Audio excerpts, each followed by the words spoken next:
Victoria Lee, and welcome again to Making It Happen. This show is meant to inspire and encourage you to pursue the gifts and the talents that God has placed in your life. And we've been having some tremendous guests that have been coming on the show, and we've got one today for you. Does Buck Owens ring a bell, or maybe Roy Clark or Ricky Skaggs? Well, they're not here, but we've got a young lady here today that's going to share some insights with you that I know you're going to enjoy. So we'll break for a moment. When we come back, we'll have Jana Jae. Today I found a lucky flower. I think that's a good sign. Another family is coming this week to choose one of us. And this time, maybe, just maybe, they will choose me.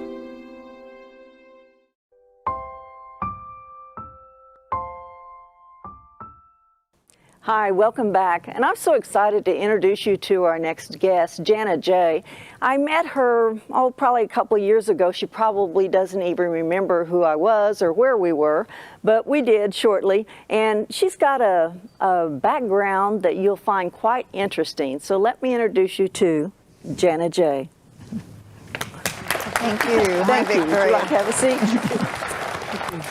Okay, Jana, I don't know if I mentioned that. Do you remember meeting me probably a couple of years ago at a trade show? Where were we? Somewhere here in Tulsa. I don't remember exactly where it was, but you walked up and introduced yourself. I think you were playing there as well. Could have been anywhere, right? Played a lot of places around here also. But you've got such an interesting background. I saw on your website that you've played with, didn't you say Buck Owens gave you your start? Hee Haw, yeah. Most of the younger generation doesn't even know what Hee Haw is. Uh-huh. But I was on Hee Haw about the last 5 years of filming. But that show was incredible. It was on for 26 years. Wow. And I was a member of Buck Owens' band. So you're very close So you were a member of Buck Owens' band that played on Hee Haw. Is that what you're saying? Mm-hmm. Okay. So how'd that all start? I mean, how'd you... Had you just been playing around everywhere and they just happened to see you one day, or? I think I met Buck in Redding, California when he appeared there. And there were 2 shows at the college, and I was introduced by one of the fellows who was running the show at the college, and they invited me to play on the next show. So that's how I met Buck, and he hired me later, and that took me to Hee Haw, and kind of an international touring base, and I've been doing that ever since. That was a while back. I mean, so based in Tulsa now because it's so nice and central, and we travel out of Tulsa and still do lots of traveling. Now, I think I read on your website, didn't your parents go to Juilliard? Wow. Yeah, they're both Juilliard trained. My mama's daddy was an old-time fiddle player, champion fiddler, and grandmother played the piano, and they wanted her to learn right. So they sent her to New York City to Juilliard, and she met my father there. And both violinists, they put a little violin in my hand when I was 2 years old. Oh, wow. And I've been playing ever since. Oh, that's interesting. Yeah. Now, I had asked you about your blue fiddle. Right. Because I know I saw it on the website, and you're known for playing the blue fiddle, right? But you said there's something very interesting about this fiddle here? Yes. The blue violin was handed to me on Hee Haw, and I thought, gosh, I was kind of a purist, you know. Can I stop you for a second? Sure. I said fiddle, and then you said violin. Okay. What's the difference? Help me here. What is the difference between a fiddle and a violin? I bet some of your viewers will guess all sorts of things. Do you know the difference? No.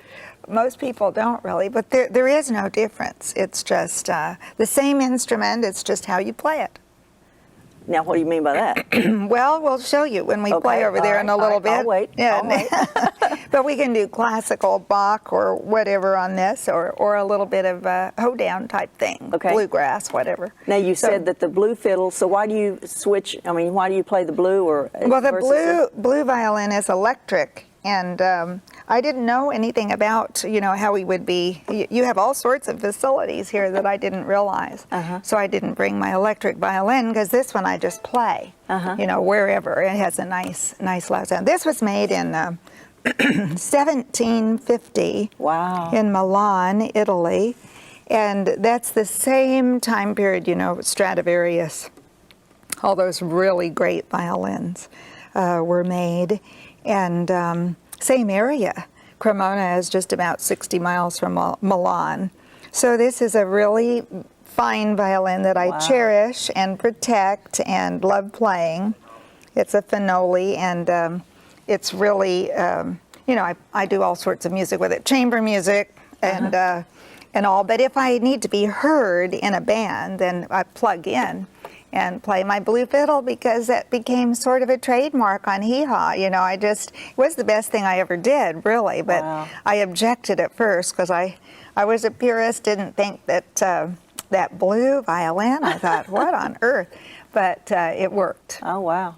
Obviously it did, because you've been everywhere. So tell us some of the experiences that you've had, and how, you know, how does God play a part in how you've been, you know, taking your music all over the world, really? So where does God fit into this? Well, I think faith is the very core of my being, my faith. And probably the earliest experience I remember was age 5, going to be on the Ted Mack Amateur Hour, which was television. And I became very nervous. I was playing Hungarian dance number 5, which is kind of a difficult number.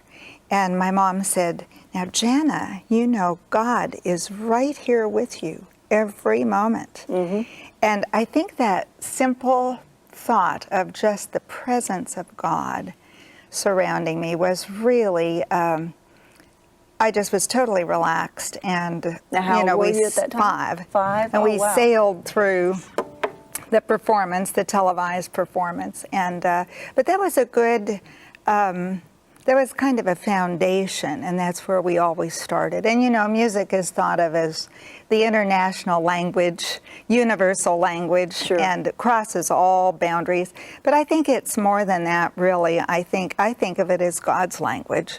And you know, there is something very divine, really, when you're just playing and releasing and listening for guidance, and you know, improvising or whatever the case may be. But it's, you sort of release your own self and let a higher power take control, which is, of course, we know what always is. You know, God is always in control. Right. But when we get ourselves out of the way, then I think that divine language comes through. And it's music is very, very special in that regard. I think even in the peace process, you know, there's a marvelous orchestra in, I think they're based in Israel. It's Daniel Barenboim, who is the conductor. But they have Israeli and Arabic participants, and they play music together. And what a bridge for peace. Right. So I think it's always been, you know, I felt very, very special to be able to be a musician and earn my living as a musician. Really? And so there have been other incidents too, you know, that have just been outstanding. Well, But, tell me some of those things. I mean, that really stand out, that maybe people didn't know that had come into your life? Well, another time that I really remember clearly was another time I was beginning to be very nervous. You know, a lot of people struggle with stage fright or whatever. And I was 12 and going to play at a Lions Club luncheon, and we had the date on the calendar. And every time I would see that date, I mean, this was like 6 weeks off. Every time I'd see that date, I just got clutchy in my stomach, butterflies and everything. And I finally talked to Mom again about it. I said, I'm just really nervous. They expect me to be really good, and I don't know if I can do this. I was playing the Sights Pupils Concerto, and it was very difficult. And she said, do you love your violin? And I said, yes, I do, of course. And she said, well, God, you are God's instrument, and God loves you.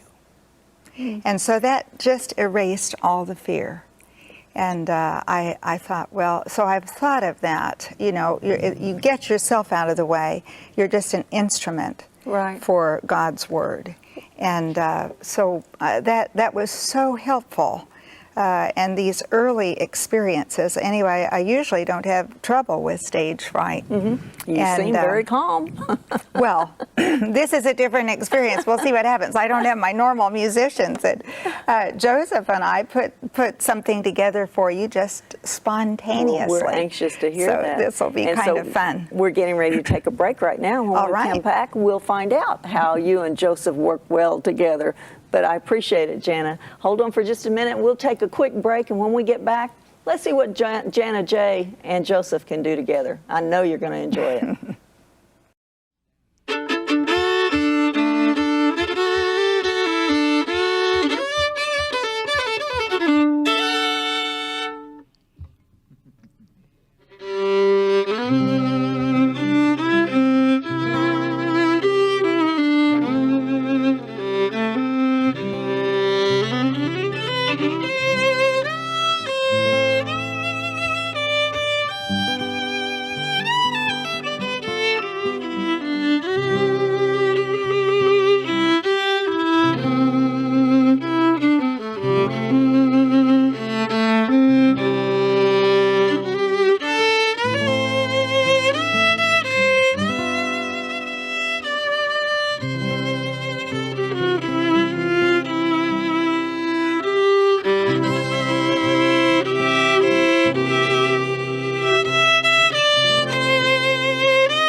Welcome back. And we have with us here Jana Jae, and she sang, or she played her fiddle or violin, whichever way you'd like to say both. it. It's both. Is there any chance you suppose that you could teach me how to do that in 24 hours or less? Listen, Victoria, we have a deal for you. We do a fiddle camp once a year. Wow. In Grove, America, right up on Grand Lake, northeastern Oklahoma. We would love to have you come up there. We have about 100 participants. Really? And now, see, we didn't plan this. But to have you learn to play the fiddle, No, and I've got an instant fiddle lesson too. Really? But we might, our cameraman wouldn't like us Well. for changing things around. But anyway, we do 3 festivals up in Grove. One in June and July 4th, and then Labor Day is when the fiddle camp is. Really? My one time in the year that I actually teach. And have 20 assistant coaches, and so we have all ages, adult beginners, and Wow. yeah, you do great. You could play Amazing Grace in 2 days. Well, I got some congas, a few weeks ago, or really a few months ago, and I'm working on those. And That's good. Now, my husband has a guitar, of course, lots of guitars, but I haven't mastered that yet either. But I'd love to one of these days kind of pick up different instruments along the way. It'd be Well, fun. the Who fiddle knows? camp is great because you can try it out. Yeah. And just for a weekend, we can even loan you a violin. And see, wow. here it's a violin or a fiddle. Itzhak Perlman is he says, get my fiddle. Well, we were talking about, you've got such a long list of accomplishments and people that you've entertained with, and it's funny how God's just got a plan for everybody, and you've been with so many different individuals that we all know, like you were Right. mentioning some of the people that were in my book. So- Right, and right here on your shelves. Right. I mean, I've played with the Oaks and Vince Gill and Jody Miller, Patty Page, Wow. Les Gillum, Wow. and Reba and Susie and Paik Wow. Magadar. So it's fun to get to know all these wonderful people and wonderful talents. But I do think there was a time in my life that I was newly divorced, and a mom, and a breadwinner, and a musician, and I really had to do some serious listening for guidance. And I thought that's exactly what you just said, what registered with me. God has a plan, and all I need to do is get into harmony with that plan, get in tune with God's harmony. And that once I sort of released that worry about it, I realized that I had been teaching a few years in the school strings, and I thought, well, I'd love to be a musician. And that's what I feel my calling is. So that's a God-inspired thing for me. Well, don't you And- think a lot of times we think too much about You're right. what it is? You have to get yourself out of the way. Right. If you would just settle down, God's so, He knows who we are. Right. He knows what we're made of. He Right. knows what our talents and gifts are. So if we would just... and how he can best use us. Right, Yeah, right. that's why we're saying being God's instrument is not an egotistical thing at all. It is letting that expression Sure. come through you and trying to listen for guidance every moment of every day. What can I do now to glorify you? And so So when I heard you play a while ago, I thought, because I really am not a musician and I'm not a singer, so there's a lot that I don't know in this arena here. But then when I heard you play those songs, some of them that were familiar with me, I thought God really is, with music, it is, like you said earlier, a universal Right. thing for all of us. You kind of just melt into the spirit of it. whatever Yes. comes out, and we were very spontaneous today, very improvisational, and I'd never played with Joseph, and that was really nice for him to offer to help, and it worked out very well. Yes, it And did. there again, you have to release your own self and just kind of let it flow. Right. Well, when you get two professionals together, though, you know, it's easy too. Well, I'm very grateful. As well as having the Lord as part of it, though. Right. Is there anything else that you want to tell us, though, while we've got just a few seconds left? Something besides Grove that's going on? And we can also lots go to of your things. website, right? Yes, go to the website. That's the easiest. It's just my name, which is a little odd, JanaJae.com. JanaJae.com. And you've got some CDs on there? Got and CDs then places that you're going to be? instructional DVDs. Oh, and wow. A new CD, our newest CD, features that Ashokan Farewell, which is the last number we played, next to the last number we played. Wow. So. Well, we've run out of time, Jana, but thank Right. you so much for coming. I really did Thank enjoy you. that, you know, the Enjoyed violin, being here. the fiddle, the violin, whatever. But it was wonderful. You gave me a new appreciation We for that. admire what you're doing, Thank Victoria. you. Thank you. And thank you for tuning in today and watching the show. And I know that you'll come back next week to see who we've got on. And please remember that God does have a plan for your life. And the enemy wants to try to defeat you and get you to say, you know, that there's nothing that I know how to do and I don't have any talents or gifts inside of me. But boy, is he so wrong. But God's got a plan. All you have to do is step out and begin to do it, and he'll meet you.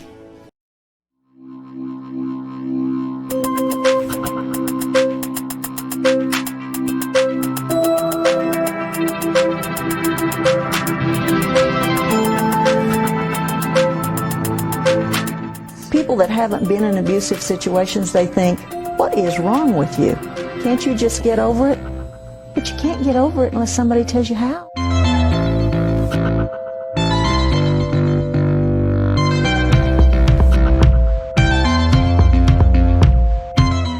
The sad part of it is that so many people end up in these abusive situations, and you wonder why there's so much depression. Why is there so much suicide? Why is there so much alcoholism? Why is there so much drug addiction? There's something causing all of that. Yes, it is. There's something inside of you that's hurting. And you need to understand why you're hurting. But I was still a child inside. Because, you know, when it's almost like you get stuck in a period emotionally. And you can't go anywhere with it. So I got to the point where suicide was on my mind constantly. You know, how can I get out of this? How can I just stop the pain? It was almost like I had an open wound that I couldn't get to heal.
As a CASA volunteer, I'm a link.